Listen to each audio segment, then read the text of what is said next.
So I went to go see Blackhat. It stars Chris Hemsworth and Wei Tang, and it's directed by Michael Mann. He's brought us some fantastic movies like Heat, Collateral, The Insider, and Last of the Mohicans. Ostensibly, this film's a cyber espionage thriller featuring dueling hackers. You know, the good guy and the bad guy who stole the good hacker's code and is using it for nefarious means.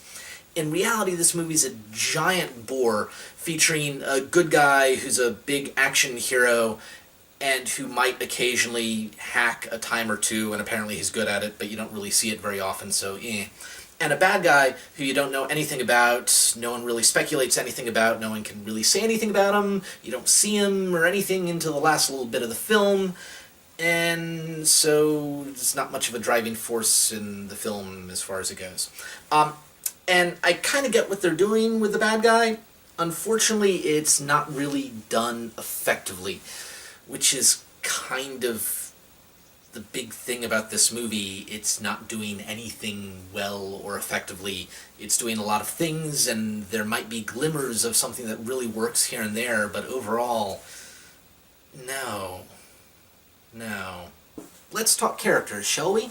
None of them are developed, not even a little bit beyond what is the absolute bare minimum required for their role in the film. Not even our main characters, who are in a relationship. They have no chemistry, they're not developed, nothing. At one point, someone says to Chris Hemsworth, talking about the girl, that she's happier than she's ever been in her life, happier than I've ever seen her.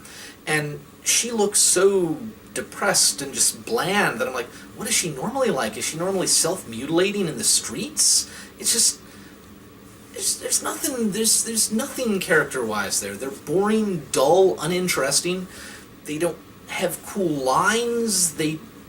Nothing. How about visuals, though? I mean, it's Michael Mann. There's an award-winning director of photography, so it's got to look fantastic, right? Unfortunately, not so much, necessarily. I mean, there's some fantastic shots in this film. They just look beautiful. They have great composition. There's some meaning behind what's going on in the shot. But the rest of the film actually kind of looks like something you'd find on daytime TV or something someone shot from a cell phone. It's weird, shaky cam. Things track really oddly.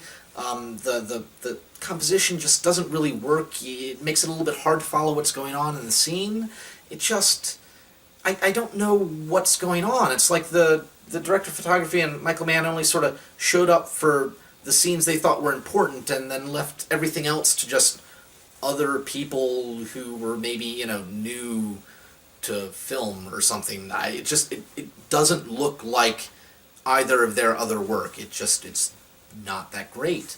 I will say, however, that the action in this movie, when it does happen, because it's very infrequent and long bits of dull in between, but when the action does happen, it is incredibly realistic, and it looks great when you can see it through the shaky cam. But I mean, it's very realistic, very well done action scenes. Like, when you shoot, it actually goes through things that bullets would go through, right? So people are taking cover behind metal boxes and stuff, and the bullets are going through the boxes like they would theoretically in real life.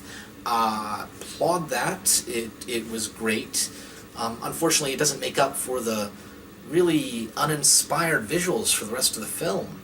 The most damning thing about this film is that it's just dull and boring. It spends a lot of time doing not a lot of anything.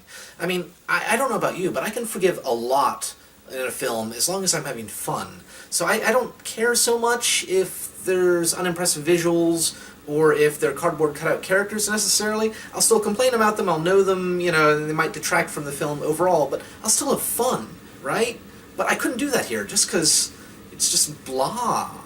I will say, however, that this film actually kind of got hacking right. It didn't do like the whole Tron-ish sort of thing or the hackers thing where, you know, it's just crazy visuals of flying around a computer. I mean, it had it a couple times and it was silly and I laughed, and probably the most entertaining thing in the film, actually.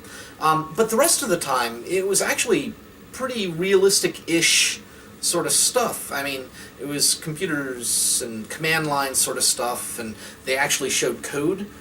Not code that would really necessarily do anything, mind you, but it was actually programming code. So, I mean, kudos for that, but doesn't make up for being a really, really, really snooze fest of a film. So, in the end, I can't recommend this movie to anyone who's not already a Michael Mann fan. If you just need to see his next film for yourself, then by all means go ahead and see it.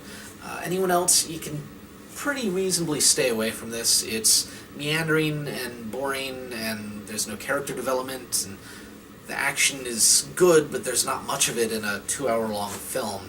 So, yeah, save your money on this one, folks. And until next time, enjoy film. So I went to go see Selma. It stars David Oyelowo, and it's directed by, and I'm sorry if I mispronounced this, but Ava DuVernay. She's also directed